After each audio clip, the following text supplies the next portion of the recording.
Spider-Man, Across the Spider-Verse. I know this was said about the last movie, but it really feels like you're watching a comic book on screen. The way they played with the animation and comic book panels on screen was innovative, even more so than the previous movie. I like how they combined different animation styles to do something really cool on the big screen. Like, I watched this with an audience, even though it was like the Tuesdays, the discount day, the audience's reactions were awesome and electrifying. A theater full of kids and young adults freaking out when Childish Gambino appeared on screen was awesome to see. Which, by the way, as a man in his mid-20s, I was fangirling in the theater like that chick who saw Heath Ledger in person. I mean, the fact that they had him on screen, knowing that he plays the same character in the MCU and the whole Miles Morales character was created because of him, is just awesome and a huge nod to the fans. But again, like I was saying, like watching the movie with an audience like full of kids, like the kids were cheering when something good happened to Miles or gasp when something like really dramatic happened. It was really fun to see with an audience. Like, sometimes I hate it when there's audiences because it just smells bad, like, and you hear people like munching popcorn, but it was actually kind of fun to see with an audience this time. I saw that the reviews for this movie was going off the charts. It's apparently the highest rated Spider-Man movie on Rotten Tomatoes right now, even more so than the national treasure that is Spider-Man 3. And the ending, man, wow, what a movie. I thought the story would go a certain way. You know, when you're watching a movie, you kind of see where the story is heading. Like, for instance, in the movie when Miles escapes from the Spideys in Spider-Man 2099, you expect him to go back to his world and defeat the Spot, save his dad, and then there's a happy ending, right? That wasn't the case. This movie takes a complete left turn, and I was astonished. It's almost like the director slapped me in my face and said, "Hey buddy, this isn't your average Spider-Man movie. Don't get comfy." What I love about Spider-Man is how relatable the character is, and that's why audiences love him so much. He's not an untouchable god or a stiff millionaire. On a personal level, I loved how Miles and Miguel O'Hara were Latino. Being Mexican myself, it was awesome to see these characters be brought to light, especially Spider-Man 2099, who to me is this badass character with talents to climb walls and a red web. Like, how badass is that? I kind of think his backstory is a lot cooler than Parker's too. Also, he's got Irish and Mexican blood.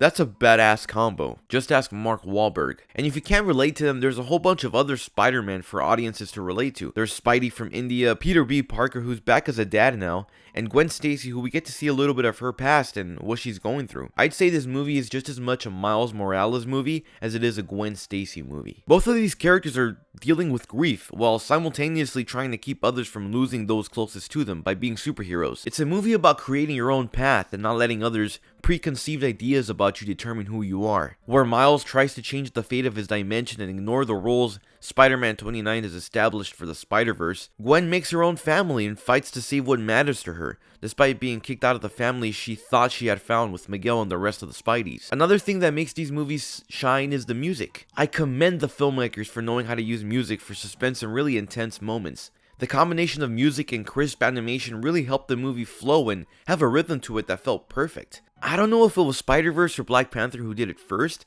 but when superhero movies have a hip-hop album to accompany the movie, it's always fire. There wasn't really a catchy song like Sunflower in this movie, but there's a song with Sway Lee and the other with Don Toliver, I think. I'm not sure. And there's a moment in the movie when they use those songs and I'm like, wow, this is pretty cool. There were characters in this movie I want to learn more about and was hoping to see more of them in the movie. The Renaissance Age Vulture, Scarlet Spider-Man, Miguel O'Hara, Spider-Punk, Indian Spidey, and check this out, Dino Spider. That Spider-Man was fucking awesome. I mean, a dinosaur with Spidey powers? Come on. Don't tell me you're not freaking out right now. I know some of these characters have their own comics and lore behind them, so I'm sure I can read up on them and do some research, but I wish we got to see a little more of them on screen. But it's not their movie, it's a Miles Morales movie.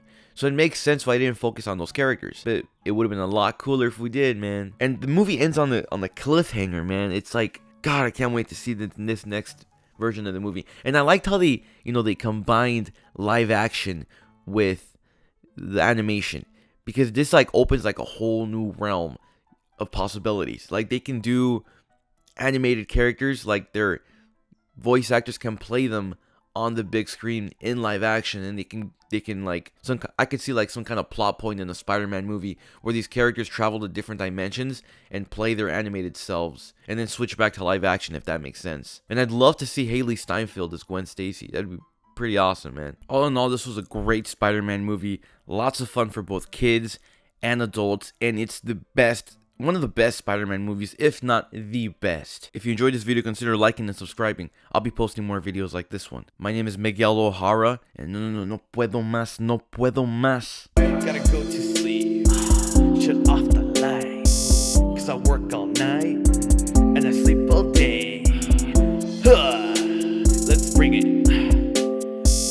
defeated.